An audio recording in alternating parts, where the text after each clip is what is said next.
আসসালামু আলাইকুম রহমতুল্লাহি ওবরাকাতুহু। দিন টিভির সম্মানিত দর্শকবৃন্দ, আপনাদের সবাইকে স্বাগত জানাচ্ছি আপনাদের প্রিয় অনুষ্ঠান দিনী সমাধানে। সর্বপ্রথম আমরা আল্লাহ রব্বুল আলামিনের দরবারে শুকরিয়া আদায় করছি, আল্লাহ আমাদের সুস্থ রেখেছেন এবং আজকে এই প্রোগ্রামে উপস্থিত তৌফিক দিয়েছেন। প্রিয় দর্শকবৃন্দ, আপনারা যারা নিয়মিত আমাদের অনুষ্ঠান দেখেন, আপনারা জানেন অনুষ্ঠানটা আমরা সরাসরি সম্প্রচার করি ইকিউ স্টুডিও থেকে প্রতি সোমবার এবং মঙ্গলবার ইকিউ টাইম রাত 8:30টায়। এবং যেটা আমরা বরাবর বলি, প্রিয় দর্শকবৃন্দ, এই অনুষ্ঠানটি আমাদের সবার জন্য একটা অপরচুনিটি।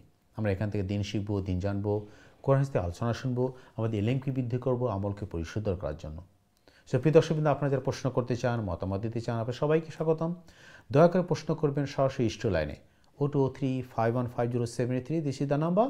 অথবা যারা ইমেল করতে চান, দয়া করে মেইল করবেন সংক্ষিপ্ত আকারে দিনী সমাধান@gmail.com অ্যাড্রেসে। প্রিয় দর্শকবৃন্দ, আমরা বেশ কিছুদিন আলোচনা করছি ইমান নিয়ে, ইমানে বিভিন্ন শাখা প্রশাখা খুঁটিনাটি বিষয় নিয়ে। কারণ ইমান হলো আমাদের মুসলিমদের একটা মূল স্তম্ভ। সো আমরা যদি আমাদের ইমান সম্বন্ধে পরিপূর্ণ ধারণা অর্জন করতে পারি, ইমান সম্বন্ধে জ্ঞান অর্জন করতে এবং আমাদের পরিষ্কার ধারণা থাকে ইমান জিনিসটা কী, তাহলে আমরা আমাদের জীবনকে সুন্দরভাবে চালাতে পারবো। আমাদের একজন মুসলিম হিসাবে আমরা আমাদের কী করা উচিত, কী করা উচিত না, এবং কী জিনিস, কী কোন কোন জিনিসগুলো আমাদের ফলো করা উচিত একজন মুসলিম হিসেবে আমরা বুঝতে পারবো ইনশাল্লাহ।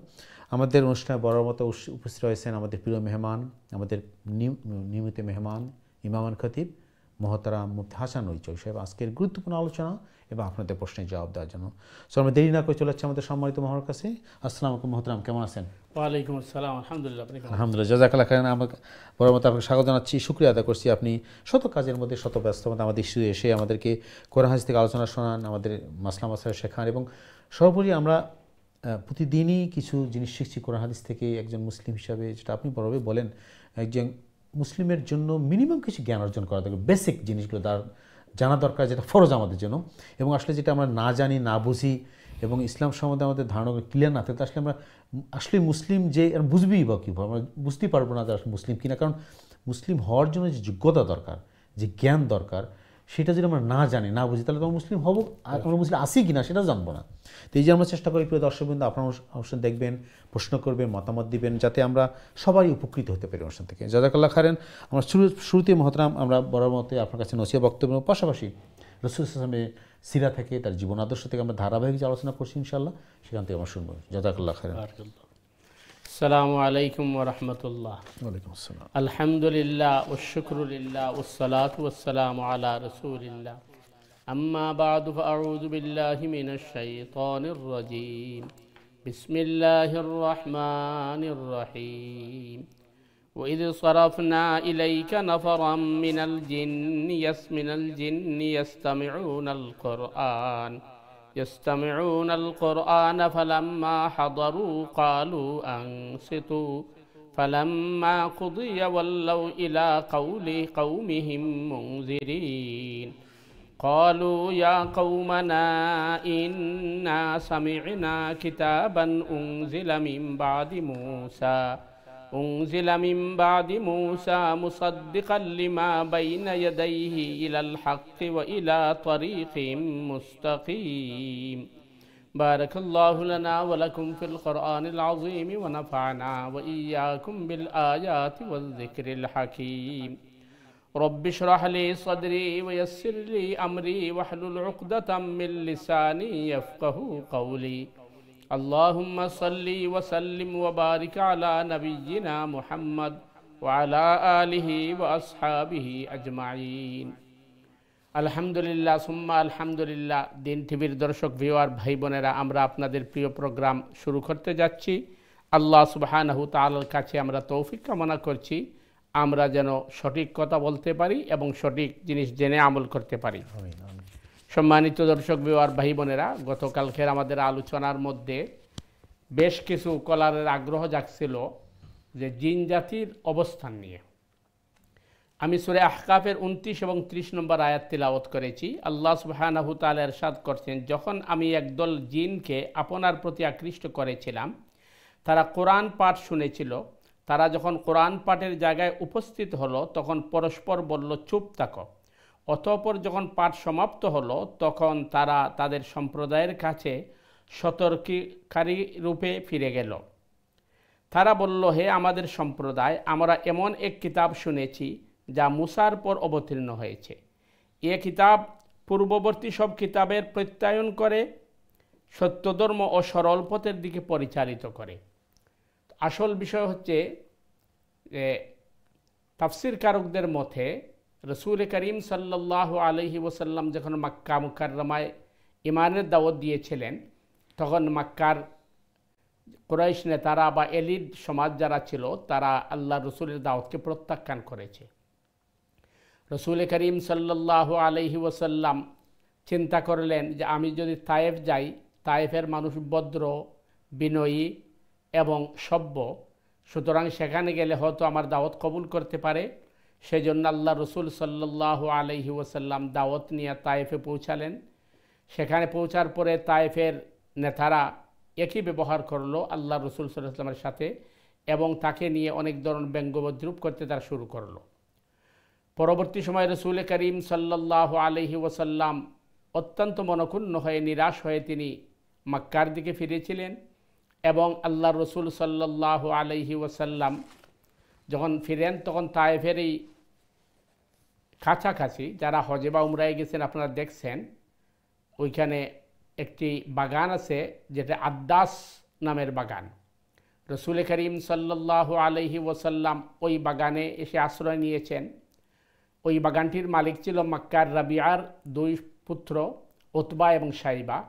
যদিও ওরা মুশরিক ছিল, তখন তারা রসুল করিম সাল্লাল্লাহু আলাইহি ওয়াসাল্লাম অবস্থা দেখে তারা তাদের গোলাম আদ্দাসকে বলেছে যে এই ব্যক্তি খুবই মুমূর্ষ দেখা যাচ্ছে এবং খুবই টায়ার্ড, সুতরাং তুমি কিছু আঙ্গুর নিয়ে ওই ব্যক্তির কাছে যাও।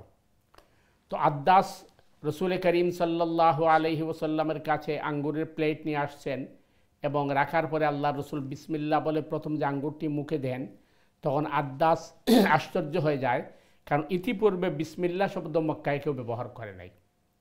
তো আদ্দাস যে আল্লাহ রসুলকে জিজ্ঞেস করে যে আপনি এই সেন্টেন্স শিখছেন কোত্থেকে? মক্কায় তো এটি কেউ ব্যবহার করে না। রসুল করিম সাল্লাল্লাহু আলাইহি ওয়াসাল্লাম তাকে জিজ্ঞেস করলেন যে তুমি কোন দেশের মানুষ? সে বলল আমি নিনুয়া প্রদেশ থেকে আসছি। তো আল্লাহ রসুল সাল্লাল্লাহু আলাইহি ওয়াসাল্লাম তাকে জিজ্ঞেস করলেন তুমি কি ইউনুস বিন মাতাকে চিনো? তো সে বলল আপনি ইউনুস বিন মাতাকে কীভাবে ছিলেন? আল্লাহ রসুল বললেন তিনি আমার ভাই, কারণ ইউনুস বিন মাতা নিনুয়া প্রদেশের জন্য তাকে নবী হিসেবে প্রেরণ করা হয়েছিল, আর আমাকেও আল্লাহ পৃথিবীর তাবৎ এই মানুষ এবং জিন জাতির জন্য রসুল হিসাবে প্রেরণ করেছে। তখন আদ্দাস আল্লাহ রসুলের হাতে চুমু খায়, পায়ে চুমু খায় এবং কপালে চুমু খায়। যখন এই জিনিসটি উতবা এবং সাহেবা দেখে, তখন ফিরে যাওয়ার পরে তারা জিজ্ঞেস করে তুমি তাকে এত শ্রদ্ধা করলা কেন?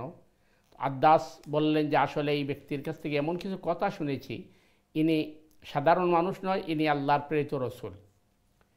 পরবর্তী সময় মক্কা বিজয়ের পরে, তায়েব বিজয়ের পরে ওই উতবা এবং সাহেবার বাগানটি আদ্দাস রাদিয়াল্লাহু তাআলা আনহুর দখলে চলে আসে।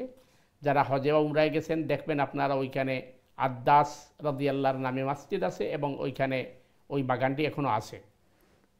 রসুল করিম সাল্লাল্লাহু আলাইহি ওয়াসাল্লাম সেখান থেকে ফিরে এসে নাখলা নামক স্থানে রাত্রি যাপন করেন, এবং ওই সময় আল্লাহ রসুল নামাজে কোরআন তিলাওয়াত করেন।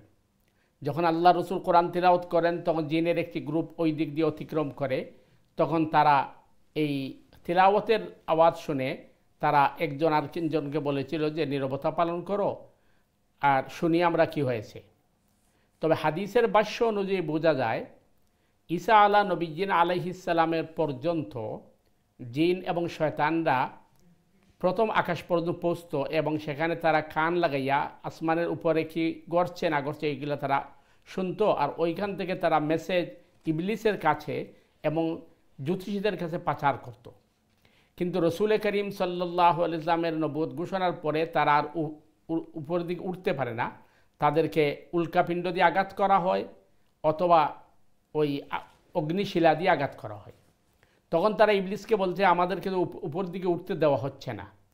তখন ইবলিস বলছে যে আমার মনে হয় নতুন কোনো ঘটনা ঘটছে, তোমরা চতুর্দিকে বেরিয়ে পড়ো এবং দেখো কিছু ঘটছে কিনা। তখন তারা যখন এদিকে আসছিল তখন তারা দেখছে যে এই জায়গার মধ্যে তিলাওয়াত হচ্ছে, তারা নীরবতা পালন করে এবং শুনছে। আল্লাহ সুবহানাহু তাআলা তাদেরকে ঈমানের দৌলত দিয়ে তাদেরকে মালামাল করেছেন। এখান থেকে আল্লাহ সুবহানাহু তাআলার হিকমা হচ্ছে রসুল করিম সাল্লাল্লাহু আলাইহি ওয়াসাল্লাম যেহেতু বুক ভরা আশা নিয়ে তায়েফ গিয়েছিলেন এবং নিরাশ হয়ে ফিরে আসছেন, তখন আল্লাহ সুবহানাহু তাআলা রাসূল করিম সাল্লাল্লাহু আলাইহি ওয়াসাল্লামকে আশ্বাস দিচ্ছেন যে শুধু মক্কার মানুষ নয়, তায়েফের মানুষ নয়, গোটা পৃথিবীও যদি আপনাকে প্রত্যাখ্যান করে, আমি নতুন জাতি তৈরি করতে সক্ষম। রাসূল করিম সাল্লাল্লাহু আলাইহি ওয়াসাল্লামের এই ঘটনার পরে জিনদের সাথে আরও কয়েকটি ঘটনা হয়েছে, যেটি হাদিসের মধ্যে বর্ণিত হয়েছে এবং হাদিসের মধ্যে আলোচিত হয়েছে। একইভাবে সৈয়দনা সুলাইমান আলাইহিস সালাম, কোরআনে সূরা নমলের 17 নম্বর আয়াতে বলা হচ্ছে, ওয়াহুশির আলী সুলাইমান জুনুদুহু মিনাল জিন্নি ওয়াল ইনসি ওয়াত তৈরি ফাহুম ইউজাউন।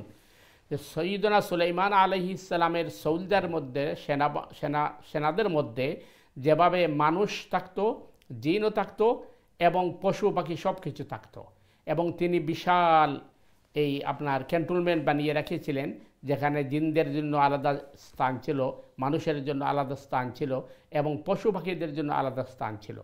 সুতরাং এতে বোঝা যাচ্ছে যে আসলে জিন জাতি একটি জাতি আছে এবং তারা এই দুনিয়াতে বসবাস করে, এবং কোরআন এবং হাদিসের ভাষ্য অনুযায়ী মানব জাতির আগমনের পূর্বে তারা এই দুনিয়াতে তারা বিচরণ করত। আর এই ঘটনা বা হাদিসের অন্য ঘটনাতে পাওয়া যায় যে মক্কা মুকাররমা এবং আশপাশে এই জিনরা বসবাস করত। ওই দিকে যে জিনের গ্রুপটি গিয়েছিল, তারা বলছে তারা নাসবিনের জিন ছিল। নাসবিন সম্ভবত ইরাক অথবা সিরিয়ার একটি প্রদেশকে বলা হয়। তো বোঝা যাচ্ছে তখনকার সময় আরবের পাহাড় অথবা পর্বত ওইগুলাতে জিনরা বসবাস করত। আমাদের দেশে বা আমাদের সমাজে সব জায়গায় এইভাবে জঙ্গলে অন্য কোথাও তারা বসবাস করে, কিন্তু যখন মানুষের সমাগম বেড়ে যায়, মানুষ যখন আবাদ করতে শুরু করে, তখন হয়তো জিনরা ওই স্থান ছেড়ে অন্যত্র চলে যায়। এই হিসাবে হয়তো জিনরা এখন বিভিন্ন জঙ্গল অথবা বিভিন্ন ধরনের পাহাড় পর্বতে তারা আশ্রয় নিচ্ছে, অথবা পৃথিবীর যে বিভিন্ন গ্রহগুলো আছে, যেগুলাতে মনে করেন বর্তমানে সায়েন্স বা বিজ্ঞানরা আবিষ্কার করতে চাচ্ছে, ওরা বলছে যে বিভিন্ন গ্রহতে আমরা বিভিন্ন ধরনের ওই সৃষ্টি দেখেছি, হতে পারে ওইখানেও জিনরা গিয়ে আশ্রয় নিচ্ছে, কারণ তাদের জন্য সাগর, সমুদ্র, পাহাড়, পর্বত, জঙ্গল কোনোটাই তো অসম্ভব নয়। এই হিসাবে তারা এইভাবে বসবাস করছে, এবং তারা কতদিন বাঁচে এটা কোরআন এবং হাদিস বা ইতিহাসের আলোকে তারা হাজার হাজার বছর বাঁচে, তবে মৃত্যুবরণ করে। কারণ এই গ্রুপ যেহেতু বলছে যে মুসা আলাইহিস সালামের পরে এই ধরনের কোনো কিতাব আমরা শুনি নাই, তাহলে বোঝা যাচ্ছে তারা মুসা আলাইহিস সালামের যুগও তারা ছিল। এই হিসাবে তারা দীর্ঘমেয়াদী বা দীর্ঘ হায়াত তারা পায়, কিন্তু মৃত্যুবরণ করে এবং তাদের কাফন দাফন হয়। এটি হচ্ছে সংক্ষিপ্ত আলোচনা, যেহেতু গতকালকে আমাদের অনেক কলার জানতে আগ্রহী ছিলেন, এই হিসাবে আমি আলোচনা করছি, যাতে করে আমরা ইমানের যে বিষয়গুলা এগুলা যাতে আমরা, কারণ কোরআন যেহেতু বলছে ওমা খালাকতুল জিন্না ওয়াল ইনসা ইল্লা লিয়াবুদুন, আমি জিন এবং মানবকে সৃষ্টি করেছি শুধুমাত্র আমার ইবাদতের জন্য, এবং জান্নাত জাহান্নাম এই দুই জাতির জন্যই। সুতরাং তারাও ইবাদত বন্দেগী করে, জিকির আজকার করে, তাসবিহ তাহলিল করে, তাদের বিয়ে শাদী হয়, আহার পানাহার যৌন সম্ভোগ এগুলো তাদের মধ্যে আছে। এটি হচ্ছে জিনের সংক্ষিপ্ত ইতিহাস। আর বাকি যেগুলো যেহেতু আমরা জিন দেখি না, জিন আমাদেরকে দেখে, সেহেতু অনেকগুলো আমাদের কাছে এই আমাদের চোখের আড়ালে থাকে। আমরা এটা বিশ্বাস করি যে আল্লাহর সৃষ্টির মধ্যে জিন একটা জাতি আছে। তো আল্লাহ সুবহানাহু তাআলা আমাদেরকে সঠিকভাবে কোরআন এবং হাদিস জেনে এবং সঠিকভাবে আমল করার তৌফিক দান করুন। সুবহানাকাল্লাহুম্মা বিহামদিকা আশহাদু আল্লা ইলাহা ইল্লা আনতা আস্তাগফিরুকা ওয়া আতুবু ইলাইক।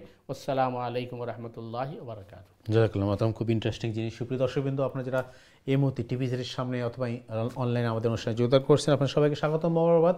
আমরা শুনলেন খুব ইন্টারেস্টিং জিনিস, আমরা মহতারার কাছে শুনলাম একটি ব্যক্তিগত জিনিস। গতকালকে আমাদের বেশ কিছু দর্শক জানতে চাচ্ছিলেন এই জিনের ব্যাপারে। আসলে খুব ইন্টারেস্টিং জিনিস। আমরা কোরআনে জানি আল্লাহ বলছেন জিন ইনসানকে সৃষ্টি করা হয়েছে তার ইবাদতের জন্য, কিন্তু যেটা মহতারাম বললেন, আমরা জানি যে আমরা জিনকে দেখতে পারি না, বা জিনকে আমরা দেখতে পারি।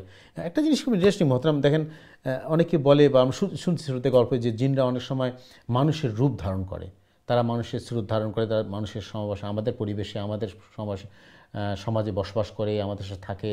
অনেক শুনছে তারা স্কুল কলেজে যায়, মাদ্রাসা যায়। তো এই জিনিসটা আসলে কতটুকু সত্য? আসলে কি এটা গল্পের মতন আসলেই সত্য, যারা তারা যে কোনো রূপ, যে কোনো প্রাণীর বা মানুষের রূপ ধারণ করে আমাদের সমাজে আমাদের মতো বসবাস করতে পারে, থাকতে পারে, আমাদের সাথে উঠা বসা করতে পারে, আমাদের চলাফেরা করে, আমাদের সাথে স্কুল কলেজ মাদ্রাসা বাজারঘাট করে, এটা কি কতটুকু সত্য এই জিনিসটা? রূপ তারা পরিবর্তন করতে পারে, মানুষের রূপ ধরতে পারে, পশুর রূপ ধরতে পারে, সাপ বিচ্ছুর রূপ ধরতে পারে। আচ্ছা এগুলো হাদিসের মধ্যে আছে, কারণ তার রূপ পরিবর্তন করতে পারে। আচ্ছা আচ্ছা কিন্তু ওই আপনি যেটা বলছেন যে স্কুল কলেজ অথবা মাদ্রাসা ইত্যাদি পড়ালেখা করে, এটা অনেক সময় ঘটনা শোনা যায়, তবে মানে সত্যর চেয়ে মিথ্যা বেশি। আচ্ছা আচ্ছা হয়তো এক দুইটা ঘটনা এভাবে ঘটছে, আর এটার উপর ভিত্তি করে আমাদের দেশে ওয়াজ নসিহত আপনি দেখবেন যে অনেক অনেক কল্প কাহিনী ছিল। অনেক বক্তাকে জিনে দাওয়াত দিয়েছে, এরপরে বড় বড় হান্ডি দিয়া আপনার খাদ্য আনছে, মিষ্টি আনছে ইত্যাদি গাল গপ্প করা হয়। কিন্তু ওই কিছুদিন পরেই দেখা যায় ওই বক্তা আবার জেলে চলে গেছেন। তো ওই সময় জিন থাকে কই তার। এগুলা অনেকটা মানে গাল গপ্প, কিন্তু কিছু কিছু ঘটনা হয়তো আছে। রসুল করিম সাল্লাল্লাহু আলাইহি ওয়াসাল্লামের কাছে যেহেতু তারা ওই আপনার কোরআন শিখছে, এবং আর হাদিসে ঘটনা আছে আব্দুল্লাহ ইবনে মাসউদ রাদিয়াল্লাহু তাআলা আনহু রসুল করিম সাল্লাল্লাহু আলাইহি ওয়াসাল্লাম একদিন ওই জিনদের কাছে দাওয়াত দিতে গেছিলেন, কোরআন শিখাতে গেছিলেন। আব্দুল্লাহ ইবনে মাসউদ তার সাথে গিয়েছিলেন। তাকে একটা লাঠি দিয়ে দাগ দিয়ে আল্লাহ রসুল বলেছেন, এই দাগের ভিতরে তুমি থাকবে, বাহির হবে না।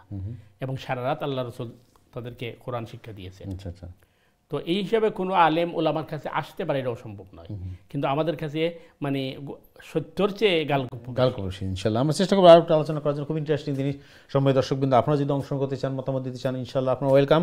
দয়া করে প্রশ্ন করবেন সরাসরি লাইনে 0235150783 সিধা নাম্বার, অথবা যারা ইমেল করতে চান ইমেল করবেন সংক্ষিপ্ত আকারে dini@gmail.com অ্যাড্রেসে। আমরা চলেছি আমাদের সম্মানিত দর্শকদের কাছে ইনশাল্লাহ। দেখি আমাদের কে আসে লাইনে। সম্মানিত দর্শক আসসালামু আলাইকুম, আপনার প্রশ্ন করুন প্লিজ। আমি অনুরোধ করব প্রিয় দর্শকবৃন্দ, আপনারা দয়া করে টিভির ভলিউম কমিয়ে দিয়ে অথবা মিউট করে আমাদের সাথে ফোনে কথা বলবেন প্লিজ। সম্মানিত দর্শক আসসালামু আলাইকুম, আপনার প্রশ্ন করুন প্লিজ। ওয়ালাইকুম আসসালাম ওয়া রাহমাতুল্লাহ। জি, আপনার কি প্রশ্ন বলেন? জি, আমি প্রশ্নটা বললাম। আচ্ছা আচ্ছা আমি নাই উমরার বিষয়ে মারতাম, বুঝছেন?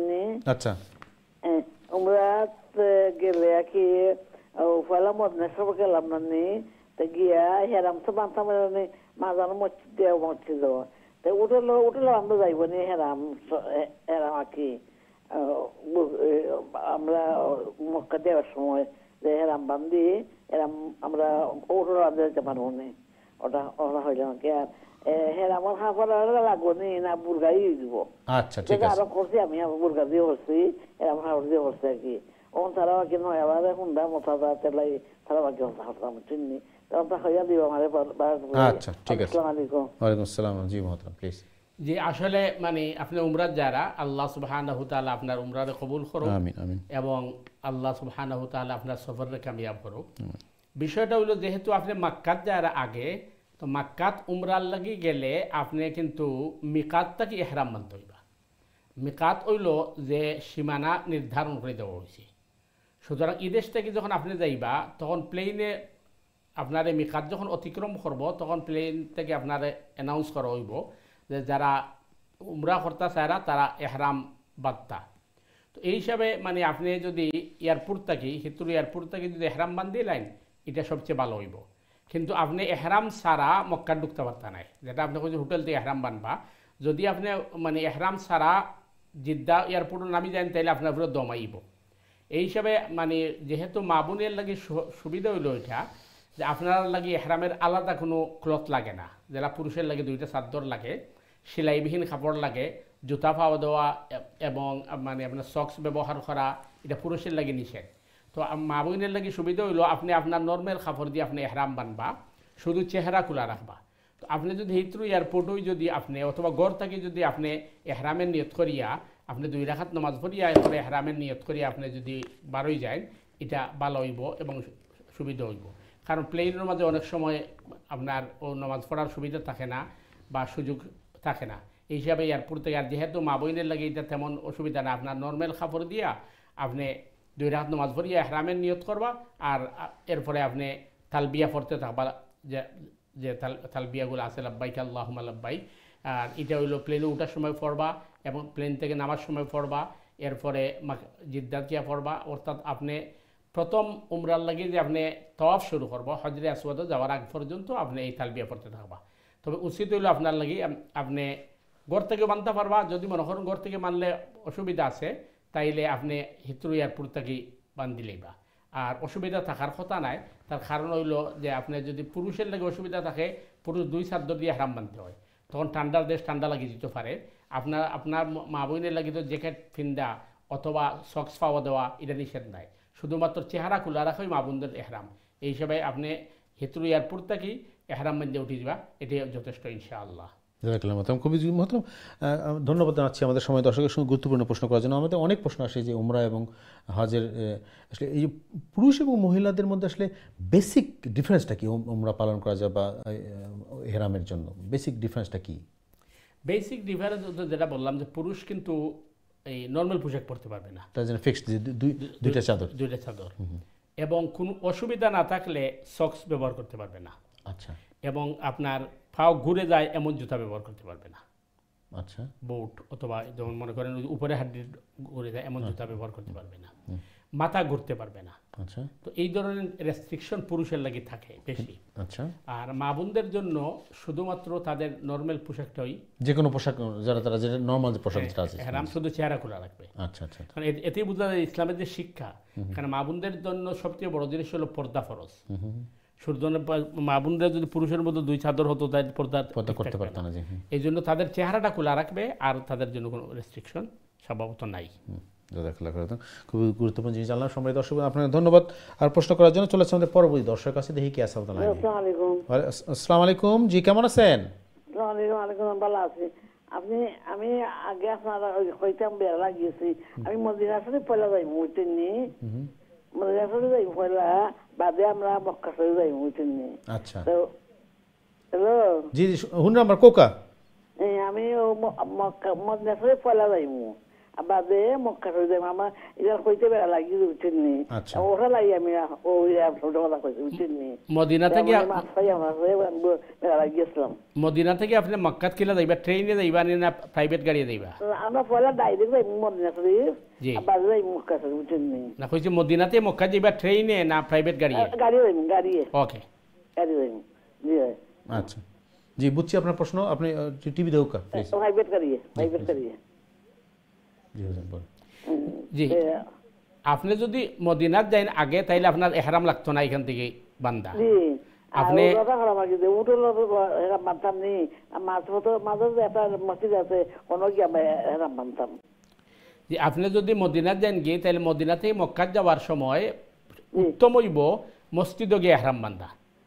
তার কারণ রসুল করিম সাল্লাল্লাহু আলাইহি ওয়াসাল্লামে ও মসজিদে এহরাম বানছেন জুল হুলাইফা, তাইলে রসুল সাল্লাল্লাহু আলাইহি ওয়াসাল্লামের একটা সুন্নতের উপরে আমল হয়ে গেল। আর গড় থেকেও যদি বান্ধন তাহলে ওইব, কিন্তু উত্তম হইব আপনি জুল হুলাইফাত গিয়ে আপনি এহরাম বানবা, কারণ গাড়ি আপনারা জুল হুলাইফাত নিয়ে ঘন্টা 1.5 ঘন্টা সময় দিব। এবং এখানে মহিলা পুরুষের লাগে কিন্তু ব্যবস্থা আছে, আপনার শাওয়ার করার ব্যবস্থা আছে, সব ব্যবস্থা আছে। কেন এই হিসাবে জুল হুলাইফাত গিয়ে বানলে যে আল্লাহর রসুলে যেখান থেকে বানছেন ওখান থেকে বান্ধা গেলা, এইটা একটা উত্তম জিনিস হইব।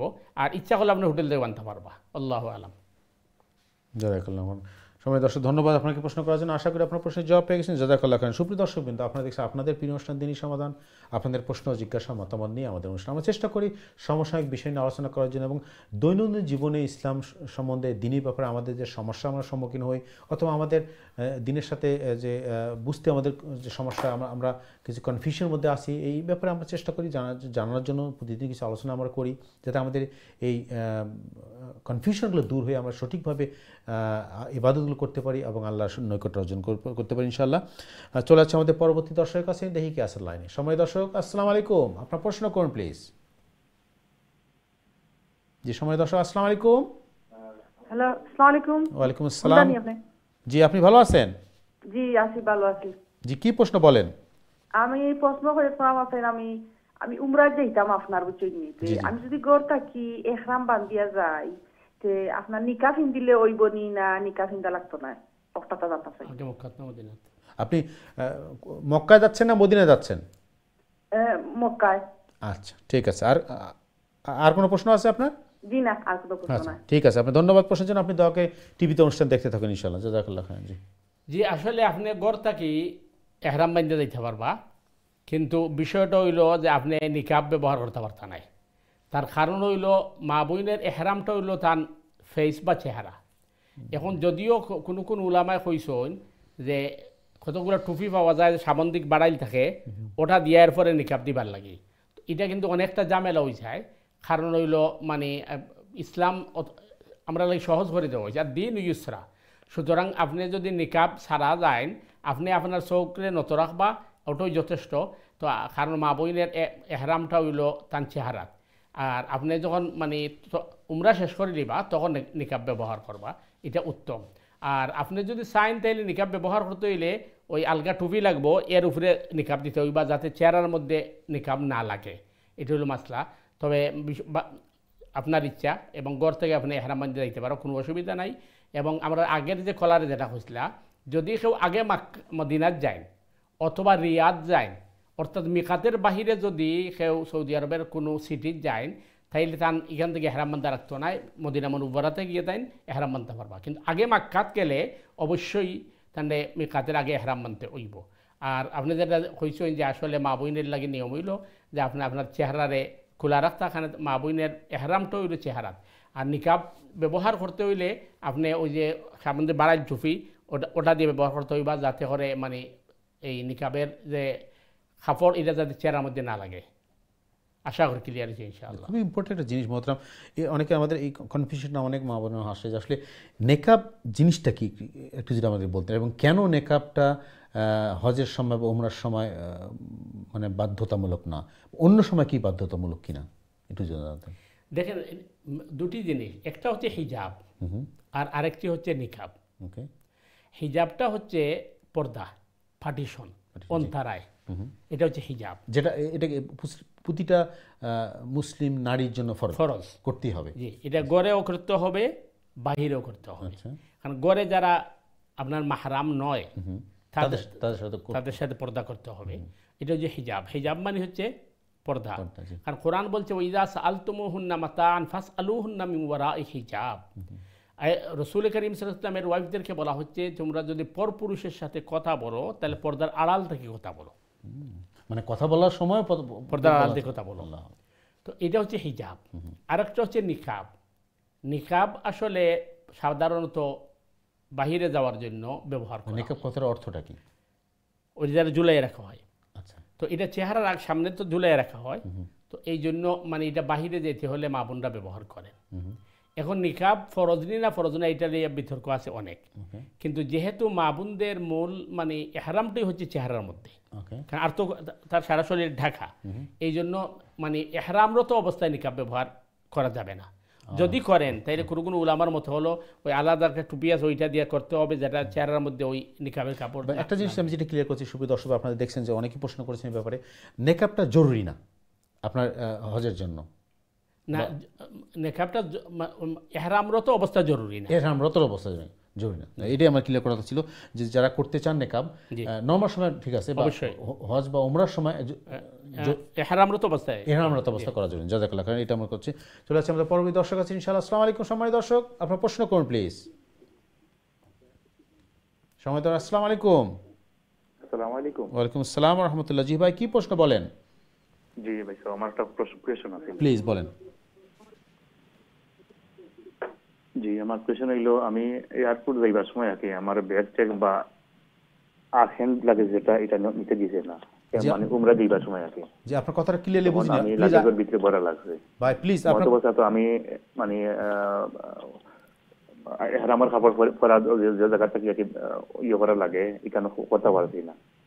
আবার আমি এখন মক্কাত গেছি, গিয়া যাওয়ার পরে আমি মসজিদে আয়েশা থাকি আর কি উমরা স্টার্ট করছি, তখন কি জামাই টইব নি না? বুঝতে পারছেন প্রশ্ন ভাই? আপনার প্রশ্নটা আসলে ক্লিয়ার হয় না আমাদের, আপনি প্রথম থেকে একটু বলতেন। জি, আমি এয়ারপোর্টে রাখি আমার কাপড় চোপড় যাইতে সময় দিছে না, হ্যান্ড লাগেজও এটা এলাও করছে না তারা। তবে আমি ইয়াতে লাগেজও ভরে দিছি, লাগেজে ভরার কারণে আমি এহরামের কাপড় আর মানে করতে পারছি না। আচ্ছা, এবার আবার আমি মসজিদে আয়েশা থাকি গিয়ে আগে আবার স্টার্ট করছি আর কি, এহরাম বানছে না, তখন এটা আমার লাগে শুদ্ধ হইব না কোনো সমস্যা। আচ্ছা, এবার ক্লিয়ার, প্রশ্ন ক্লিয়ার, সিম্পল বললাম। আচ্ছা ঠিক আছে, আমরা এবার প্রশ্ন বুঝতে পারছি আপনার। জি মোহতারাম প্লিজ। ভাই আসলে বিষয়টা একটা কমপ্লিকেটেড বিষয়। তার কারণ হইল নামাজের মধ্যে যদি আপনার কোনো ওয়াজিব ছুটি যায় ভুলবশত, তাইলে আপনার অবশ্যই সহসজ্জা দিতে হইব। সহসজ্জা না দিলে আপনার নামাজিটা কিন্তু কমপ্লিট হইতো নাই। আর যদি ফরজ ছুটি যায় তাহলে আমাদের রিপিট করা লাগবে। একইভাবে আপনার উমরা অথবা হজের লাগি আমরা লাগি ওয়াজিব হইল যে আমরা মিকাতের আগে আমরা এহরাম কিনতে হইব বা এহরামের ভিতরে ঢুকতে হইব। এখন যেহেতু আপনি এহরাম সারা মিকাত অতিক্রম করে নিচ্ছেন, আপনার কাপড় দিছে না লাখিজ থাকার কারণে, তখন আপনি কিন্তু ওই এহরাম সারাই আপনি ঢুকি গেছেন মিকাত মক্কা পর্যন্ত। এরপরে মসজিদ আয়েশা থেকে আপনি এহরাম বান্ধি আইছেন, সুতরাং আপনার কিন্তু আপনার উপরে দম ওয়াজিব হয়ে গেছে। দম ওয়াজিব মানে হইল আপনি একটা এই জান দিতে হইবা গরিব মিসকিনের লাগি, এবং এটা মক্কাতেই দেওয়া লাগবো যেহেতু ঘটনা যেন ঘটছে। এই হিসাবে আপনার যদি পরিচিত কোনো মানুষ মাক্কা মুকাররমাত থাকেন অথবা যারা উমরাত যাইবা তারার কাছে আপনি মনে করুকা একটা বেড়ি বা একটা দুম্বার পয়সা দিলেই বা যে আমার নামে একটা দম দিবার লাগি। তো স্বভাবত মাক্কার যারা থাকেন বাঙালি হোটেলগুলো থাকেন তারা জানে কোন জায়গায় দম দেওয়া হয়, তখন মানে ভালো হইব। এরপরে কারণ যেহেতু এটা আপনার মানে অনিচ্ছা সত্ত্বে হইছে, আপনি গুণাগার হইতা নাই, তবে দম দিলাওয়াটা উচিত, কারণ দম না দিলে আপনি তো আপনার উমরাটা সঠিক না। কারণ মসজিদে আয়েশা থাকি এহরাম বান্দার বিধান বাহিরের লোকের লাগি নাই। মসজিদে আয়েশার এহরাম বান্দার বিধান হলো তারার লাগি যারা এই আপনার হরমের এরিয়ার মাঝে থাকেন অথবা বাহির থেকে যে হাজি হল মক্কাত গেছেন গিয়া প্রথম উমরা করে লিছেন, এহরাম বান্দিয়া গেছলে আগে উমরা করছেন, তাই এখন কিন্তু মক্কার বসবাস কররা। দ্বিতীয় উমরা যদি করতে চান তাইলে মসজিদে আয়েশাত গিয়া তাই কে করে আইবা এহরাম বান্দিয়া আইবা। কিন্তু আমরা যারা বাহির থেকে যাইমো, যারা কে হয় আফাকে হয়, আমরা যারা বাহির থেকে যাইমো আমরা লাগে হইল মিকাত অতিক্রম করতাম পারতাম নাই, আমরা এহরাম সারা। এখন মিকাত অতিক্রম করলেই কিন্তু দম ওয়াজিব হয়ে যাব। এই হিসাবে আপনি একটা দম দিলাওয়া উত্তম হইব, বালা হইব। আপনি মাক্কার যদি কোনো পরিচিত মানুষ থাকে তারার মাধ্যমে অথবা যারা উমরাত যারা তারার মাধ্যমে। আল্লাহু আ'লাম। জাযাকাল্লাহু খাইরান। সময় ভাই আশা করি আপনার প্রশ্নের জবাব পেয়ে গেছেন। যদি এরপর আপনার কনফিউশন থাকে আপনি আবার ফোন করতে পারেন, ইনশাআল্লাহ আমরা চেষ্টা করবো আপনার প্রশ্নের জবাব দেওয়ার। সুপ্রিয় দর্শকবৃন্দ, আপনাদের প্রিয় অনুষ্ঠান, আপনাদের প্রশ্ন জিজ্ঞাসা মতামত নিয়ে আমাদের অনুষ্ঠান। আমরা চেষ্টা করি সমসাময়িক বিষয় নিয়ে এবং আমাদের দৈনন্দিন জীবনে যে ইসলামের সাথে আমাদের দৈনন্দিন জীবন চলার জন্য যে সমস্যাগুলো হয় বা প্রশ্নের সম্মুখীন হয় আমরা এই ব্যাপারে আমরা আলোচনা করি। আপনাদের প্রশ্ন করবেন, মতামত দিন ইনশাআল্লাহ অনুষ্ঠানের ব্যাপারে আমরা চেষ্টা করব আপনাদের প্রশ্নের জবাব দেওয়ার জন্য। মতলব আমরা একটু যদি আলোচনা দিই, শুরুতে আপনি যেটা বলছেন আসলে এই যে জিন নিয়ে আমাদের সমাজে অনেক মুখরোচক গল্প আছে, অনেক ধরনের কথা বলেন যে আসলে আমাদের ছোটোতে আমরা এই ভূত প্রেতের কথাগুলো শুনছি, অনেকে বলেন যে ভূত আছে, আসলে এটা কি সত্য কিনা, বা এই জিনকেই কি আমরা কি মনে করি কি ভূত, এই ভূত প্রেত নিয়ে যে কথাগুলো যে কথা চালু আছে আমাদের সমাজে। আসল বিষয় মানে আমাদের সমাজে জিনকে ভূত বলা হয়। আচ্ছা। আর সাধারণত এই যে ফেরত বলা হয় এটা জিনদের মহিলাদেরকে বলা হয়। আচ্ছা আচ্ছা। এখন এই ধরনের ঘটনা অসংখ্য অগণিত আছে। মানুষে রাত্রে বাহির হইছে, হঠাৎ দেখছে লম্বা একজন মানুষ সাদা কাপড়, অথবা ধরেন একজন মহিলা অনেক লম্বা, এরপর হঠাৎ দেখে নাই। এই ধরনের ঘটনা ঘটছে, ঠিকই আছে। কিন্তু বিষয়টা হচ্ছে আমি আগে যেটা আপনাকে বলছি, যে বিষয়ে আইডিয়া নাই এই বিষয়ে মানুষের প্রতারণা করা যায় সহজ। যেমন দেখবেন আপনি ব্যবসার ক্ষেত্রে যে ব্যবসায় কাস্টমারের আইডিয়া নাই, এই ব্যবসায় প্রতারণা বেশি হয়। যদি এখন অনেকটা সহজ হয়ে গেছে, গুগল মানুষ সার্চ করে দেখে ফেলে, কিন্তু একসময় ছিল যেমন কাপড়ের ব্যবসার মধ্যে মানুষ প্রতারিত হতো বেশি, তার আইডিয়া থাকতো না।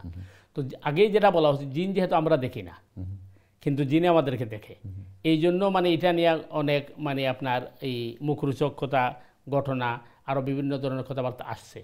একইভাবে ধরেন আপনার ব্ল্যাক ম্যাজিক নিয়ে মনে করেন বাস্তবতার চেয়ে প্রতারণা বেশি, কারণ ওইটা মানুষ দেখে না বা ওইটা সম্পর্কে মানুষের আইডিয়া নাই। ঠান্ডার দেশ, অথবা বয়স বাড়ছে, এর কারণে হাড্ডির ক্যালসিয়াম কমে গেছে, শরীরে ব্যথা বাড়ছে, কিন্তু আপনি কবিরাজের কাছে গেলেই বলবো যে এটা ব্ল্যাক ম্যাজিক ইত্যাদি। তো মানুষের এই ধরনের প্রতারণা করা হয়। আর না হয় বাস্তবতা, যেহেতু কোরআন বলছে জিন তো আছে, এবং এই কিছু কিছু মানুষের সাথে হয়তো সাক্ষাৎ হয়েছে এবং হওয়াটা অসম্ভব কিছু নয়। যেটা আমি বললাম যে রসুল করিম সাল্লাল্লাহু আলাইহি ওয়াসাল্লাম ওইটা তাইফ থেকে আসার সময় জিনরা তিলাওয়াত শুনেছে, ওরা ঈমান আনয়ন করেছে, ওরা তাদের গোত্রতে গিয়া আপনার ঈমানের দাওয়াত দিয়েছে। এরপরে আল্লাহ রসুল সাল্লাল্লাহু আলাইহি ওয়াসাল্লামের কাছে তারা আবেদন জানাইছে যে তারা কোরআন শিখবে। রসুল করিম সাল্লাল্লাহু আলাইহি ওয়াসাল্লাম জিজ্ঞেস করছেন যে আমি আজকে এক জায়গায় যাব, আমার সাথে কে কেউ যাবে? তো কেউ সারা দেয় না। 3বার বলার পর আব্দুল্লাহ ইবনে মাসউদ রাদিয়াল্লাহু বলছেন, ইয়া রাসূলুল্লাহ আমি যাব। তখন আব্দুল্লাহ ইবনে মাসউদ রাদিয়াল্লাহু তাআলা আনহুকে নিয়ে আল্লাহর রাসূল মক্কার অদূরে এক জায়গায় চলে গেছেন রাত্রের অন্ধকারে। ওইখানে যাওয়ার পরে আব্দুল্লাহ ইবনে মাসউদ রাদিয়াল্লাহু বসাইয়া আল্লাহ রাসূলে ডাক দিয়েছেন যে দাগের বাইরে তুমি বাহির হবে না। আল্লাহ রসুল জানেন জিনরা দলে দলে আসবে কিন্তু এইদিকে। এরপরে আল্লাহ রসুল সাল্লাল্লাহু আব্দুল্লাহ ইবনে মাসউদ রাদিয়াল্লাহু বলছেন যে মেঘের মতো অন্ধকার হয়ে গেছে, কিছু আমি দেখি না, কিন্তু শু আওয়াজ শুনি। আবার মাঝে মাঝে সাদা কিছু জিনিস আমি দেখি, কিন্তু রসুল করিম সাল্লাল্লাহু আলাইহি ওয়াসাল্লামকে আর দেখি না। তখন আমার ভয় হচ্ছে যে আল্লাহ রসুলকে ওরা উঠাই নিয়ে গেল না কি ঘটলো। এইভাবে আমি রাত্রে খুবই টেনশনের মধ্যে কাটিয়েছি। ফজরের সময় যখন রসুল করিম সাল্লাল্লাহু আলাইহি ওয়াসাল্লাম আসছেন, তো আমি বললাম, ইয়া রাসূলুল্লাহ সারা রাত্রে তো আপনাকে দেখি নাই। তখন রসুল করিম সাল্লাল্লাহু আলাইহি ওয়াসাল্লাম বললেন যে জিনরা আমাকে কোরআন শিখতে নিয়েছিল, আর তাদের কিছু মাসলা মাসাইল তারা জিজ্ঞেস করেছে। তো এর মধ্যে 2টি মাসলা আল্লাহ রসুল বলছেন। একটি হচ্ছে ওই যে আপনার হাড্ডি, আমরা যে গোশত খাই হাড্ডি, আল্লাহ রসুল বলছেন তোমরা হাড্ডি দিয়া এবং ওই উটের গোবর দিয়া তোমরা ডিলাকুলুপ ব্যবহার করো না, কারণ এটা তোমাদের ভাই জিনদের খাদ্য। তখন সাহাবা কেরাম জিজ্ঞেস করেন, ইয়া রাসূলুল্লাহ হাড্ডি খাবে কীভাবে? আল্লাহ রসুল সাল্লাল্লাহু আলাইহি ওয়াসাল্লাম বলেছেন যে হাড্ডি তোমরা ফেলে দেওয়ার পরে ওটা যখন তাদের হাতে যায় তো সাথে সাথে আবার গোশতে রূপান্তরিত হয়। আল্লাহ তাদের রিজিক রাখছেন। সুতরাং মানে এই ঘটনাগুলো হাদিসে পাওয়া যায়। আর কোরআনে কারিমে তো যেটি বললাম যে সুলাইমান আলাইহিস সালামে জিনদের দিয়ে কিন্তু মসজিদ আকসা তৈরি করেছিলেন, বর্তমানে মসজিদ আকসা। তো এইভাবে সুলাইমান আলাইহিস সালামের অনুগত ছিল জিনরা, এবং জিনদের সাথেও তার কথাবার্তা হতো, এবং তার সোলজারের মধ্যে জিনরাও ছিল, যেহেতু তার রাজত্ব মানব দানব সবার সাথে ছিল। সুতরাং মানুষের মধ্যে সোলজার ছিল, পশু পাখিদের মধ্যেও ছিল, জিনদের মধ্যেও ছিল। ইন্টারেস্টিং জিনিস। সুপ্রিয় দর্শকবৃন্দ, আসলে খুবই ইন্টারেস্টিং জিনিস। আপনার অবশ্যই আপনারা বুঝতে পারতেন যে মহতরম খুবই একটা ইন্টারেস্টিং জিনিস, আমাদের একটা মজার জিনিস আমাদের আজকে উপস্থাপন করছি আমরা জিন নিয়ে। আমাদের সমাজে অনেক মুখরোচক গল্প আছে জিন নিয়ে, যেটা ভূত প্রেত নিয়ে আছে। তা আমরা একটু আলোচনা করছি আজকে নতুন একটা অনুষ্ঠানে নতুনত্ব উপস্থাপন করার জন্য, যে চেষ্টা করছি আমরা সামথিং ডিফারেন্ট টপিক নিয়ে আজকে আলোচনা আমরা করছি, যাতে আসলে আমাদের সমাজে এই সমস্ত যা গল্পগুলো আলোচিত হয় বা বিভিন্ন মানুষ বিভিন্নভাবে উপস্থাপন করে, এর আসলে বাস্তবতা কতটুকু এবং সত্যিকারে এই জিনিসগুলো আছে কিনা আমাদের জানতে চেষ্টা করতেছি ইনশাআল্লাহ। এবং আরও চেষ্টা করবো আরও জানার জন্য। এবং আপনাদের যদি কোনো এবার প্রশ্ন থাকে আপনারা প্রশ্ন করবেন ইনশাআল্লাহ, দয়া করে প্রশ্ন করবেন সরাসরি লাইনে 0203515073 দিচ্ছি তার নাম্বার, অথবা যারা ইমেল করতে চান ইমেল করবেন সংক্ষিপ্ত আকারে dini@gmail.com এড্রেসে। মহতরম, আমাদের একটু বিরতি যেতে হবে, বিরতির পর আবারও ফিরে আসবেন ইনশাআল্লাহ আলোচনা করার জন্য। সুপ্রিয় দর্শকবৃন্দ, আমরা আলোচনা করছি দিনের ব্যাপারে, অথবা আপনাদের দৈনন্দিন জীবনে ইসলামের যে সমস্ত সমস্যার সম্মুখীন হই, অথবা আমাদের যে সমস্ত প্রশ্নের আমরা সম্মুখীন হই, আপনারা প্রশ্ন করবেন দয়া করে। আমরা একটু ছোট্ট বিরতি যাবো প্রিয় দর্শকবৃন্দ, বিরতি পর আবার ফিরে আসবেন ইনশাআল্লাহ আপনাদের প্রশ্নের জবাবের জন্য। পাশাপাশি আমাদের আলোচনা তো আসি, তো আপনারা অংশগ্রহণ করবেন এই প্রত্যাশায়। আজকের মতো এখনকার মতো আমরা বিরতি যাচ্ছি, বিরতি পর আবারও ফিরে আসছি ইনশাআল্লাহ। আসসালামু আলাইকুম রহমতুল্লাহি ওয়া বারাকাতুহু।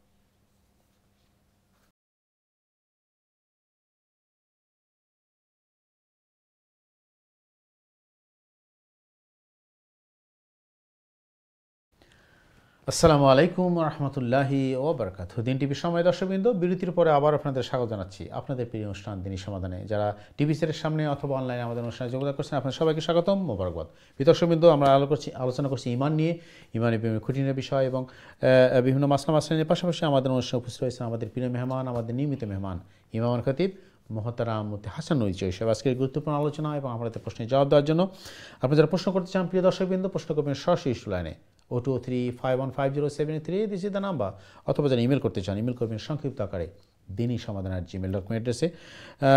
আমরা আপনাদের প্রশ্নের যাব প্রিয় দর্শক। তার আগে মহতরম আরেকটু আলোচনার দিকে যায়। আপনি আমাদের পূর্ববর্তী দর্শকের প্রশ্নের জবাব একটু বলছেন যে ব্ল্যাক ম্যাজিকের কথা। আমাদের সমাজে এই ব্ল্যাক ম্যাজিক বহুত প্রচলিত একটা জিনিস। অনেকে বলেন ব্ল্যাক ম্যাজিক করেন নিজের স্বার্থের জন্য বা নিজের সুবিধার জন্য, আবার অনেকে করেন এই জিনিসটা, কেউ করান। তো আসলে আমি একটু জানতে চাবো আসলে ব্ল্যাক ম্যাজিক জিনিসটা কী এবং এটা কি শরিয়া সম্মত কিনা, বা এটা করলে ক্ষতি কী বা উপকার কী জানতেন? জি, প্রথম বিষয় হচ্ছে যে ব্ল্যাক ম্যাজিক এটা সাধারণত কুফরি কালাম দিয়ে করা হয়। সুতরাং হাদিসের দৃষ্টিতে যারা ব্ল্যাক ম্যাজিক করে বা করায় তাদের ইমান থাকে না। আল্লাহু আকবার। সুতরাং এটা ভয়াবহ জিনিস। নাম্বার 2 হচ্ছে যে ব্ল্যাক ম্যাজিক অথবা জিন, আমরা এদের আগে আলোচনা করেছি, যে মানুষকে জিনে আক্রমণ করে অথবা ব্ল্যাক ম্যাজিক, এটাতে বাঁচার উপায় কি, এটা কোরআন আমাদেরকে বলে দিয়েছে। আচ্ছা, কোরআন আমাদেরকে বলে দিয়েছে যে প্রথমত এই ব্ল্যাক ম্যাজিক এবং জিন থেকে বাঁচার উপায় হলো যে আমরা আমাদের ঘরে ঢুকার সময় সালাম দিয়ে ঢুকবো এবং ঘরের দরজা বা উইন্ডোর আমরা বন্ধ করব বিসমিল্লাহ বলে, তাহলে ঘরের ভিতরে এগুলো থাকবে না। আর প্রত্যেক ফরজ নামাজের পরে আয়াতুল কুরসি তিলাওয়াত করব, আর মাগরিব এবং এই ফজরের পরে আমরা সূরা ইখলাস, ফালাক, নাস তিলাওয়াত করব 3 বার করে। আচ্ছা, আর রাত্রে বেডে যাওয়ার পরে ঘুমানোর আগে আল্লাহ রসুল যেটা করছেন যে সূরা ইখলাস, ফালাক, নাস পড়ে হাতের মধ্যে ফু দিয়ে সারা শরীরে আল্লাহ রসুল সাল্লাল্লাহু আলাইহি ওয়াসাল্লাম কি করছেন, মুছা করছেন 3 বার। এটা শুধু রাত্রে ঘুমানোর সময়। এই আমলগুলা করলে জিন এবং ব্ল্যাক ম্যাজিক কাছে আসবে না।